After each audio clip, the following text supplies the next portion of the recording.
कहानी की शुरुआत में हमें एक एयरपोर्ट दिखाया जाता है जहां हम एक विराट नाम के पायलट को देखते हैं जो तेजी से अपने प्लेन की तरफ जा रहा था और साथ ही अपनी बेटी से वीडियो कॉल पर बात कर रहा था। उसकी बेटी उससे कहती है कि आज सुबह मैंने न्यूज देखी थी जिसमें बताया गया था कि आप जिस एरिया में जा रहे हो वहाँ का मौसम आज बहुत ज्यादा खराब है, जिस वजह से सारी फ्लाइट कैंसिल हो गई है। इसकी वजह से आपको भी अपनी फ्लाइट कैंसिल करके आप घर वापस आना चाहिए। लेकिन विराट मुस्कुराकर अपनी बेटी को जवाब देता है कि मैं पहले भी ऐसे कई खतरनाक मौसम में भी जहाज उड़ा चुका हूँ, इसलिए तुम परेशान मत हो, मैं जल्दी ही वापस घर आ जाऊंगा। विराट जहाज में आकर एक को पायलट से मिलता है। वो पायलट थोड़ा नर्वस था क्योंकि वो आज पहली बार फ्लाइट उड़ाने वाला था। तभी एक बॉस्टेड आकर विराट को बाहर बुलाती है, जहाँ एक पुलिस ऑफिसर विराट को बताता है कि एजेंसी की वजह से आपको एक कातिल को अपने साथ ले जाना होगा। इसका नाम टोनी है। टोनी एक बहुत ही ताकतवर और खतरनाक इंसान था जिसके ऊपर कई एक मर्डर का केस है, जिसको अब जहाज के जरिए दूसरी कंट्री में ले जाकर पूर्वभर कैद के लिए जेल में डाला जाएगा। ऑफिसर विराट से कहता है कि ये जिम्मेदारी तुम्हें इसलिए दे रहे हैं क्योंकि तुम एक समझदार पायलट हो। विराट इसके लिए मान जाता है और टोनी को सबसे फर्स्ट वाली सीट पर बैठा देता है ताकि कोई पैसेंजर को परेशानी ना हो। जहाज के सारे पैसेंजर अपनी सीट पर आकर बैठ जाते हैं और विराट अपने स्टाफ के पास आकर कंफर्म कर लेता है कि सारे पैसेंजर आ गए हैं। उसके बाद जहाज टेक ऑफ कर लेती है। इसी ऊंचाई पर जहाज पहुंचने के बाद विराट जहाज को ऑटो पायलट पर लगाकर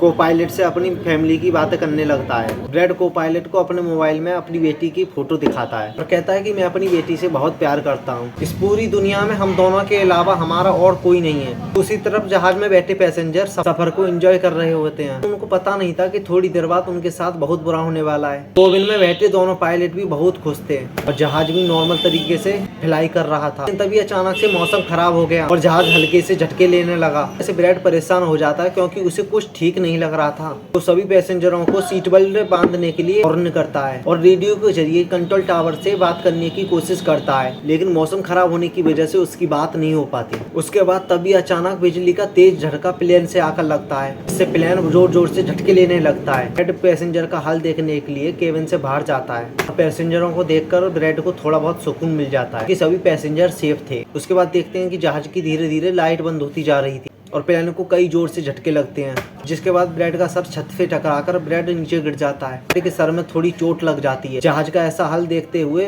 सभी पैसेंजरों की हालत खराब हो गई थी। उसके बाद विराट केबिन में आकर अपने साथी के साथ जहाज को संभालने में लग जाता है। ये उनके लिए काफी मुश्किल टाइम था। मौसम खराब होने की वजह से उन्हें आगे कुछ भी दिखाई नहीं दे रहा था। विराट को पायलट से कहता है कि हमें जहाज को नीचे ले जाना होगा। अगर विराट को थोड़ा सा झटका और लगा तो प्लेन तबाह हो सकता है। ये लोग फौरन जहाज को नीचे लाने लगते हैं। जहाज के अंदर सारे पैसेंजर बहुत ही ज्यादा डरे हुए थे। तभी क्रिमिनल टोनी के साथ जो ऑफिसर आया हुआ था उसके हाथ से फोन छूट जाता है। वो अपने मोबाइल फोन को उठाने के लिए अपनी सीट बेल्ट खोल लेता है, जिसकी मदद के लिए एयर होस्टेस भी अपनी सीट खोलकर आगे आती है। जहाज तेजी से नीचे की तरफ जा रहा था, जिसकी वजह से सीट बेल्ट खुलने के बाद ये तेजी से छत से टकरा जाती हैं। ये इतनी तेजी से छत से टकराते हैं कि उनकी तुरंत मौत हो जाती है। इतने में जहाज बहुत कम एल्टीट्यूड पर आ जाता है और किसी भी तरह करके ये दोनों को पायलट जहाज को कंट्रोल कर लेते हैं। लेकिन अब जहाज में ज्यादा पावर नहीं बची थी, इसलिए विराट जहाज को एयरपोर्ट तक नहीं पहुंचा सकता। उसके बाद विराट जहाज को नीचे लाकर समुद्र में क्रैश करने की सोचता है। लेकिन तभी विराट कुछ दूरी पर आइलैंड को देख लेता है और उसके बाद वो जहाज की डायरेक्शन आइलैंड की तरफ कर लेता है। उसके बाद वो धीरे धीरे करके उस जहाज को उस आइलैंड पर लैंड करा लेती है, जिससे किसी को भी चोट नहीं आती। उसके बाद विराट पीछे लगे बिजली सॉकेट को देखकर खुश होता है क्योंकि भी जहाज में थोड़ी बहुत बिजली बची थी।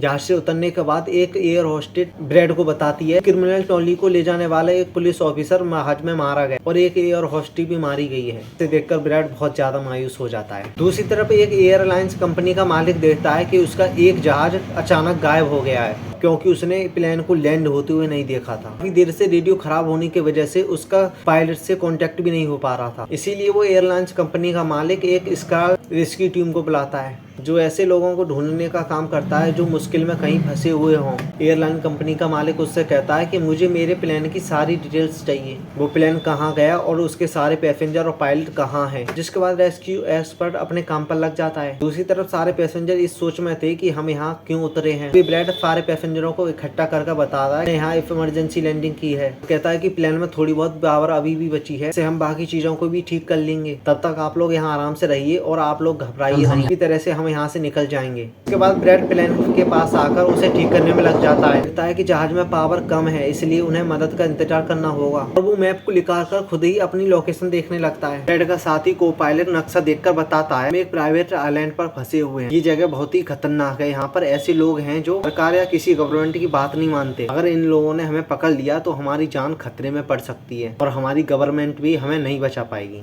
तभी ब्रैड उससे कहता है कि किसी भी तरह से हमें अपनी रेस्क्यू टीम को यहाँ तक बुलाना होगा, इससे वो लोग आकर हमें बचा लें, क्योंकि यही एक रास्ता है हमें यहाँ से निकलने का। उसके बाद ये मदद बुलाने के लिए रेडियो ठीक करने लगते हैं, लेकिन आसमानी बिजली के टकराने से रेडियो पूरी तरह से खराब हो चुका था। ब्रैड सभी पैसेंजरों के पास आकर उन्हें बताता है कि किसी खराबी की वजह से रेडियो बिल्कुल काम नहीं कर रहा है, आप लोग बिल्कुल परेशान ना हो। ब्रैड उन लोगों को तसल्ली देता है कि हम आइलैंड की दूसरी तरफ जाकर रेडियो को ढूंढेंगे और कंट्रोल टावर को अपनी लोकेशन बताकर रेस्क्यू टीम को यहाँ तक भेजेंगे, जो सब आकर आप लोगों को बचा लेंगे। ब्रैड एक बहुत बड़ा कदम उठाता है। वो कहता है कि मेरे साथ टोनी जाएगा। ये कहकर वो टोनी की हथकड़ी खोल देता है। ब्रैड अपने को पायलट से कहता है कि तुम जहाज की रिपेयर ठीक करने के लिए लग जाओ, किसी भी जरिए से रेस्क्यू टीम को यहाँ तक लाने की कोशिश करूंगा। उसके बाद ब्रैड और टोनी रेडियो ढूंढने के लिए जंगल की तरफ निकल पड़ते हैं। रास्ते में टोनी ब्रैड से उस पर भरोसा करने के लिए थैंक्स कहता है। उसके बाद हम इस आइलैंड पर रहने वाले आतंकवादियों को देखते हैं, जिनके पास एक आदमी दौड़कर आता है और वो कहता है इस आइलैंड पर इमरजेंसी की वजह से एक जहाज आकर रुका है, जिसके अंदर बहुत सारे लोग हैं जो अलग अलग कंट्रीज से हैं।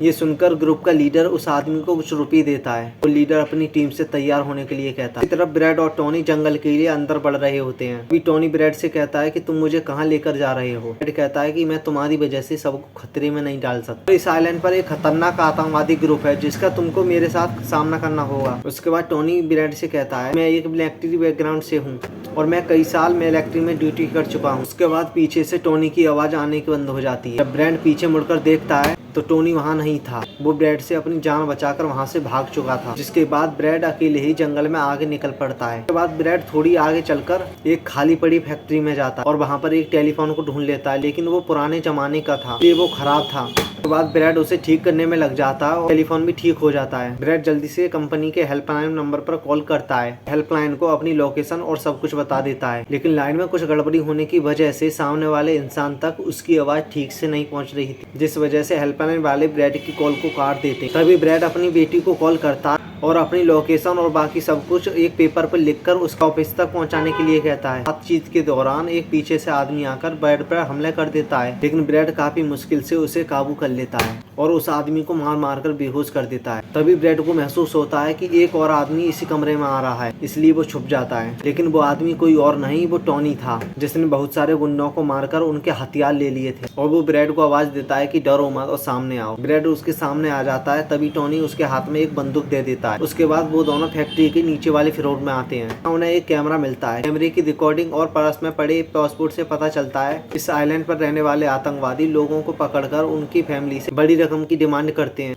और जब किडनैप किए हुए बंदे की फैमिली से उन्हें रकम मिल भी जाती है, तभी ये उसे नहीं छोड़ते और जान से मार देते हैं। ये देखकर टोनी समझ जाता है कि हमारे पैसेंजर खतरे में हैं।